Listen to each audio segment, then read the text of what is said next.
I love Mantigi!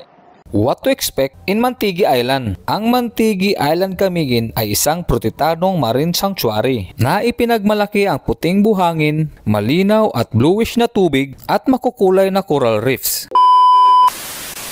For today's video, tara, samahan nyo kong puntahan ang isa sa best snorkeling spot ng Camiguin Island, ang Mantigi Island. Sa mga may balak na magbakasyon at nalilito pa kung saan ang kanilang destinasyon, iniimbitahan ko kayong pumunta dito sa Camiguin Island at bisitahin ang Mantigi Island. Sinisigurado ko sa inyo na hindi masasayang ang pera nyo kasi napaka worth it naman talaga ang magiging experience nyo. At kung naghahanap kayo ng travel tips at kung magkano ang aabuti ng gastos nyo, well, ang video ito ay para sa inyo. Pero bago ang lahat, mag-shoutout muna ako sa mga nag-comment nga kung taga saan sila sa last video natin. Shoutout kay Rodalyn Lazarte from Negros Oriental, kay Voitubes from CDO, shoutout kay Unvlog Tungkopanon Malon from Pantukan, Davao de Oro, at kay Alex Baldivino Molina Jr. from South Cotabato, at kay Flores Teteng from El Salvador City, Misamis Oriental. Maraming salamat po sa inyong panunood. Kung gusto nyong ma-shoutout sa next video natin, mag-comment lang po kung tagasan kayo at para na rin malaman ko kung saan umabot ang video ito.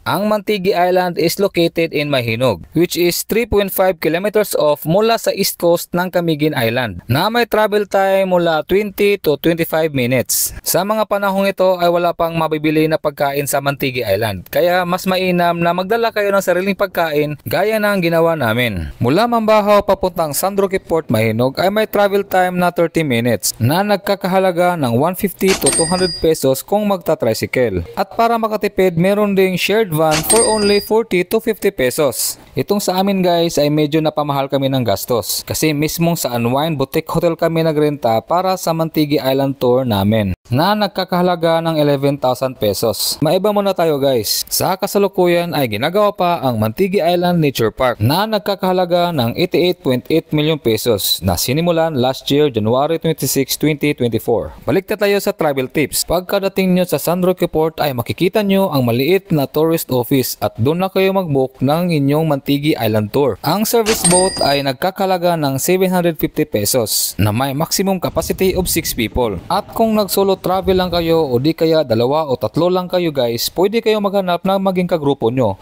para naman mas makatipid kayo. Ang Mantigi Island ay merong entrance fee na 75 pesos, environmental fee na 30 pesos at Mantigi Island snorkeling fee na 75 pesos. At pwede rin kayong magrenta ng mask at snorkel sa halagang 100 pesos. Ang Mantigi Island ay bukas mula 5:30 AM hanggang 5:30 PM at meron silang 3 hours time limit para magstay ka sa Mantigi Island. Pero yung 3 hours na yon ay sulit na sapagkat maliit naman talaga ang isla. Kahit dito pa lang sa sinasakyan namin guys ay makikita mo na ang mga sea turtle na para bang naglalaro sa ilalim ng yate. At sa puntong ito guys ay lumipat kami sa location kung saan makikita ang napakaganda at napaka-colorful na mga coral reefs. At makikita mo rin dito ang iba't ibang klaseng isda, maliliit man at malalaki. Ang Mantigi Island pala guys ay ginawang sanctuary, kaya bawal mangisda within the boundary ng isla. Hindi na ako nag-dive dito guys kasi sobrang laki talaga ng mga isda ang nakikita ko. Ako na lang kasi yung isa natirang nag-snorkeling kaya medyo natakot rin ako. Kahit dito na ako sa ibabaw guys ay kitang-kita ko pa rin ang mga coral reefs at mga isda.